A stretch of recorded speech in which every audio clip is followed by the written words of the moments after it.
Hello and welcome back. This is MC1 Gamer bringing you yet another game of Mordheim and my dwarves. The noble, the leader of my warband, his name is Thigvald, so this is Thigvald's Banhammers. And this game is actually the first game I'm actually playing against Anthony from the Naval Center. He has a unit, a warband of Brets. So here's his warband, and he's got some great names. I don't remember all the names, but I know there's like Pepe Le Pew, and there's Friar Tuck and Little John, and Robin. But any of the other names that he's got, you're probably going to have to go to his videos to see them. He does have a hired warlock, which he paid for, and he's going to have to pay maintenance on him. But that guy's got a fireball, which could be very devastating. It's got an 18-inch range, so that's pretty good, and certainly at a higher strength than any of his bow shots. So there's his warband, and here's my warband on my side of the table. So I put one guy out in the building all the way on the far right. You probably could just see his helmet sticking up. My engineer is kind of hanging back behind a box. Just based on the terrain, I didn't want to put him right up on the box. Also, that it was out of my deployment area. I figured I'd move him up to the box, but it gave me a good area where I would still be within, under cover from wherever he might be shooting from.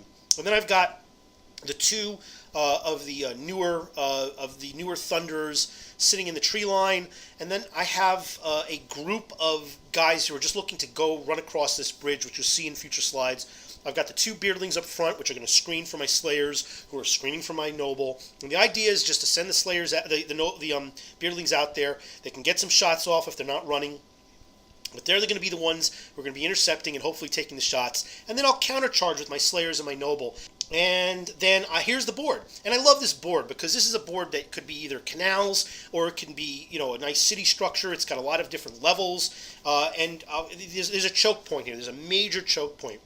So Brett's go first. So he moves up a lot of his guys within cover, and then of course moves his questing knight, staying also behind cover, but further up. And that guy's got like an 18-inch charge, which is amazing. So my turn comes, and of course, it's off to work we go. I just march these guys in, single file because that's all that can fit on this little bridge. And this is as far as they go. I mean, even with 6 inches, they don't move very far when they march, dwarves. So when Brett's turn comes, he decides to position on the other side of this wall, but still on the same level as he's moving up some of his other troops. And this is pretty smart, because if I move any of my guys, I can't charge him, first of all, because I don't have line of sight, because that bridge has a wall on one side that's preventing me from being able to see him and then charge him. And if I move anybody out beyond the bridge, anybody they fit there is going to be within charge view for him to then charge. So that's a big problem of mine. So and he moves further more of his guys up. He's moving guys in and out of all these houses which have doors and windows, but trying to stay out of line of sight, or at least not giving me a whole lot of shots for any of my shooters. And you can see he puts his warlock kind of in this little alcove, which gives it a little bit of a little screening, a little bit of cover from the board, because all my guys are actually the main part of the middle of the board, and then my side of the board is off to the left here. So his hired warlock then casts a fireball and easily gets it off, and it goes right down this lane here to the left side of this house that you see, and hits my beardling. Fine, my beardling's down. He's only stunned, which is good. But that's going to be a little bit of an issue, because I have to jump over that body, which is exactly what I do when my turn comes around. My guys just kind of step over the beardling and walk off. I figured I got to get across this bridge, because if he stops me, if he bottlenecks me with any charges, I'm going to have only one guy that can fight at one time, and that's a problem. I need to be able to get multiple guys, because as much as I have good defense, I don't have as good an offense. So I put all these guys off to this side. They're not able to shoot. They've all marched, and I moved up one of my Thunders to kind of cover from the other side of the bridge. And eventually I'll move him up further, but right now he's in hiding. So he's able to move his questing knight all the way back, which he's now in cover, and he's going to be able, he's got a long charge, certainly out of my charge range. And then he moves one of his, I believe it might be a squire or man at arms. I mean, it's a character of some type. The one with the red and the white off to the right side. And then it's some of his other guys positioned off further to the left. Areas where he can get shots off. But, I've got some fields of view now where I can do some shooting as well. So my beardling on the bridge finally gets up.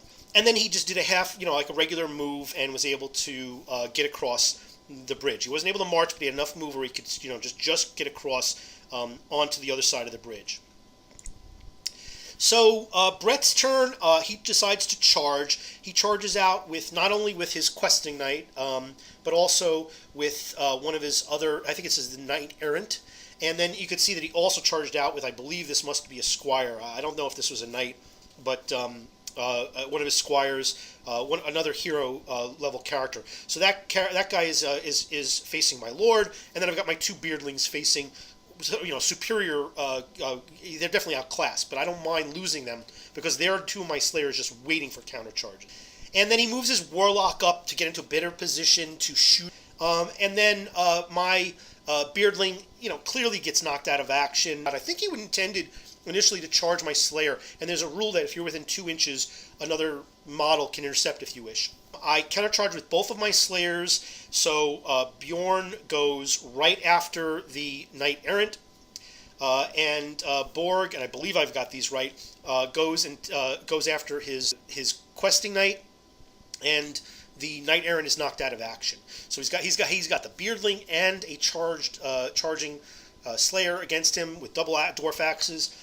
The slayer is going to go first because he charged, and I managed to do very well at the rolls and knock him out of action. So, and then we get to Thigvald, and he's able to knock out his squire out of action, which is great because when a henchman gets knocks somebody out of action, they don't get the benefit of extra experience points, but when a hero does, they do, and you want to get those points. You'd love to set up with your henchmen hurting, knocking down maybe even, or stunning enemies, and then having your heroes follow up and actually do the deed because they get the experience points, and then they can get skills and attributes. So my slayer that had charged into his questing knight gets stunned, and the being that he was stunned, if I understand correctly, the way the rule works is that kind of takes that character that is facing that person and pulls him out of the combat. So that person can then charge another enemy. And I'm not sure if it's by virtue of that specific rule or if it's because Friar Tuck here charged in and faced the Slayer and then was in hand-to-hand. And then that freed up the mounted questing knight to then do another charge. So that's exactly what happened. The Friar Tuck came in, and as you can see, my Slayer is knocked out of action. So this Friar Tuck did his job. And then the questing knight went and did his charge, and I'm not exactly sure why I didn't go and intercept with my beardling, but he met up with my slayer, which I should have probably intercepted with the beardling and let it go at that. So that might have been a mistake on my part. I move my beardling around the side to try and get within range, to try and shoot some of his other squires and archers, maybe his warlock. I'm trying to commit as many casualties as I can because if I can force a rout, and I'm hoping that I have a better leadership than him, then I'll win the entire game. And then of course I charge my noble into Friar Tuck because he took out one of my slayers, and that has to be answered. And my slayer actually drops the questing knight and knocks him out of action. I was using my Lord Tremendous dice to great effect for parry rolls, and managed to knock out his questing knight with follow-up attacks. But Friar Tuck goes ahead and stuns my noble, and that's bad because it's going to take a while for him to first turn face up on my next turn and then stand up. And if I wait to act upon this, Friar Tuck could just allocate attacks if he's just by himself facing a stunned opponent, and not just basically take him out of the fight. If he's knocked down, you can attack him and then potentially stun him or knock him out. But if you're already stunned, the attacks are completely allocated from my way I understand the rule, and basically you just eliminate that guy. He's knocked out of action automatically. So my beardling charges up on the wardlock and is intercepted by Robin of Locksley, and I charge my other slayer into Friar Tuck with the intention of keeping him engaged in combat so that it gives my noble a chance to recover. All right, that's the tactic I've been using. That's one of the reasons why you need to have 3 or 4 guys together. If you only charge one guy out by himself, that's a mistake. So my Thunder, who had moved up to the edge of this bridge previously, was able to shoot and knock out of action one of his archers. And Sarabin gets stunned by my Beardling, which is great because I think he's not Sarabin, excuse me. He's just Robin. Sarabin is the other Bretonnian player with the mounted questing knight who likes to run away a lot. This is just Robin of Locksley, who's I believe a squire. I'm able to stun him, and then the warlock on Anthony's turn, the warlock and one of the archers charge my Beardling, which is smart because my Beardling is not exceptionally powerful. If he's able to do enough casuals to me, he might force me to roll a leadership test en route. So as you can see throughout these rounds, my dwarf noble has been able to turn face up, which means he's only knocked down, and the Sir Friar Tuck has not been able to allocate attacks towards him because he's engaged in combat with another foe, which is my Slayer. But the Bretonnian player is able to also charge Little John into my Slayer. So now I'm being basically double teamed here. And although my Slayer is pretty powerful, 2-on-1 is not something you want to have happen. And this is pretty evident here because, as you can see, at very least one of them, and it must have been Friar Tuck, goes ahead and stuns my Slayer, which is, gives the opportunity now for either of these guys to get knocked out of action. First of all, my Dwarf Noble he may only be knocked down, but now I have another guy who's just sitting there, stunned, who can easily be taken out just by allocating attacks. Fortunately, I do have one character that's nearby and can do something about it, and that's that Thunder who was on the bridge. So I actually follow-up charge him into Little John, who, and that's possible in Mordheim. It is, you have to roll the total distance moving around or over things, but it's not like a facing thing like in Warhammer Fantasy, where you have to be in the front or the flank, and you don't get any bonuses for front of flanks or anything like that. So as you can see, I charge him in there, and that now frees up my Dwarf Noble to be able to stand up, which is great. Even though when you stand up after you've been knocked down, you attack last, but you get an attack. So now he's up, and he has a chance. He can parry, he can do whatever. He has armor saves, he's got his step aside. All that stuff matters. As you can see also, my Slayer, who was stunned, now is able to turn face up, so now he's only knocked down. I then, as you can see, I've got my engineer has moved all the way over, as well as these two Thunders who are just bare plastic right now, and they're in a position they have not been able to shoot, but they're now in a position to get some cover because he does have archers that have been able to pluck shots at these guys. So I just want to make sure that I do make it harder for him. Because he does have more shooting than I do, even though they're weaker in terms of the strength.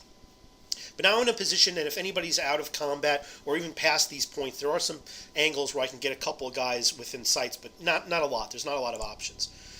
So my Beardling actually knocks down the Warlock, which is great, but he's not stunned, he's not knocked out of action. I really just need one more guy, I think, after the casualties so far, in order to cause him to at least take a test.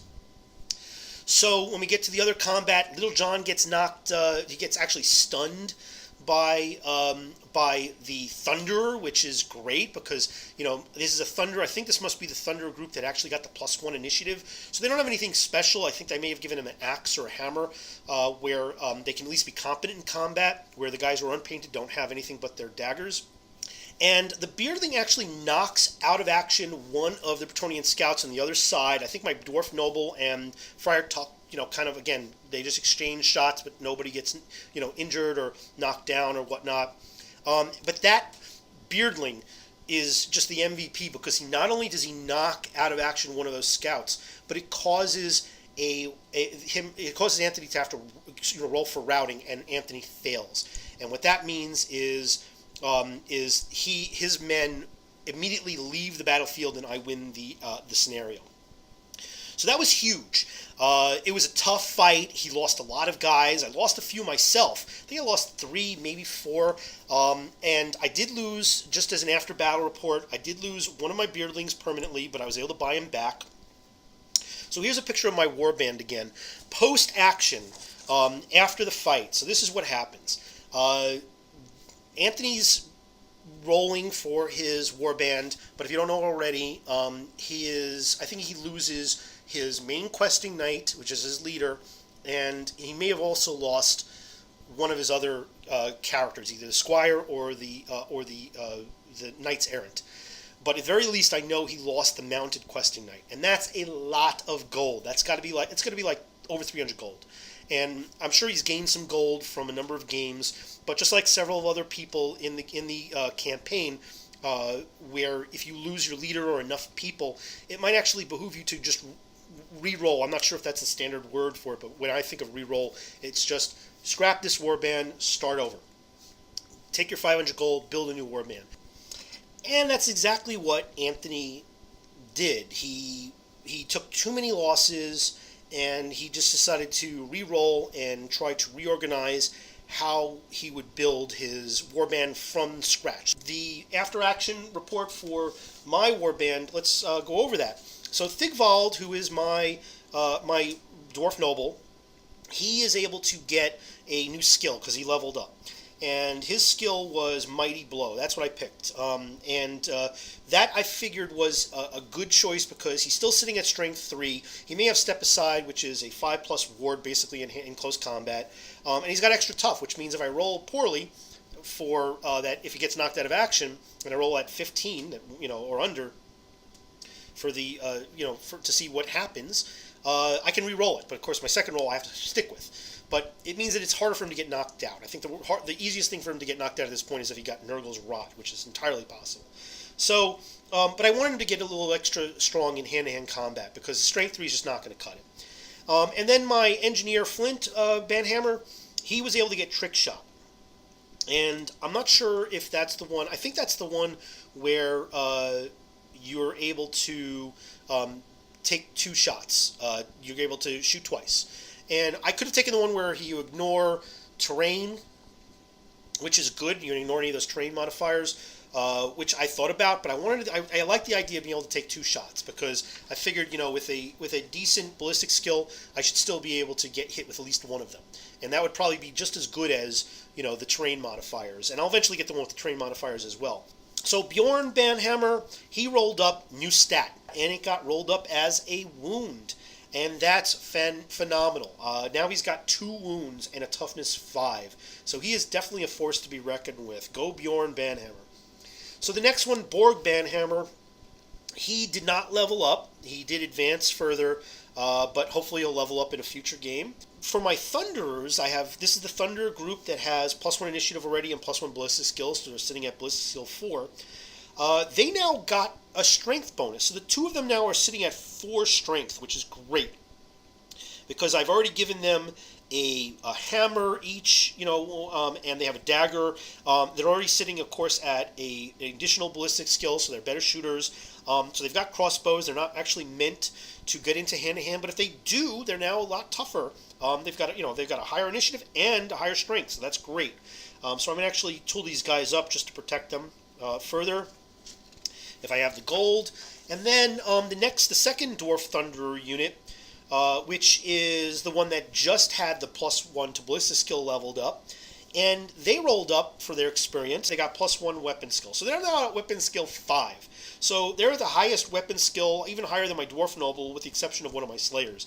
So I might actually have to start, tooling them up to actually be hand to hand as well to take advantage of that, should they ever, get closed in on by enemies.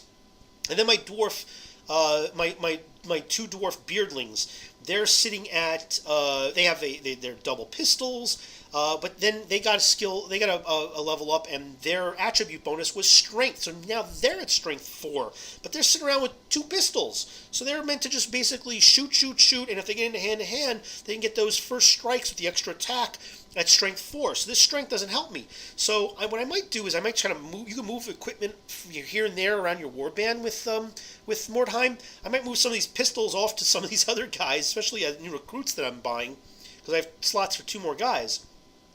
And give those pistols away. Maybe keep 1 pistol for each of those dudes, and give them an axe. Give them a hammer or something, because that would certainly, I think, be of benefit to have that available. Where they actually can, if they need to fight, they have that extra strength. Why not? And if I lose one, I can just I'd buy them back with in a future game, as long as I don't lose both of them. So Now I have enough gold that I can actually, I lost one of my beardlings, I think, permanently. So that's exactly what happened. I purchased him back, but I still have some more gold. So what I did is I purchased a dwarf clansman, and I actually purchased two.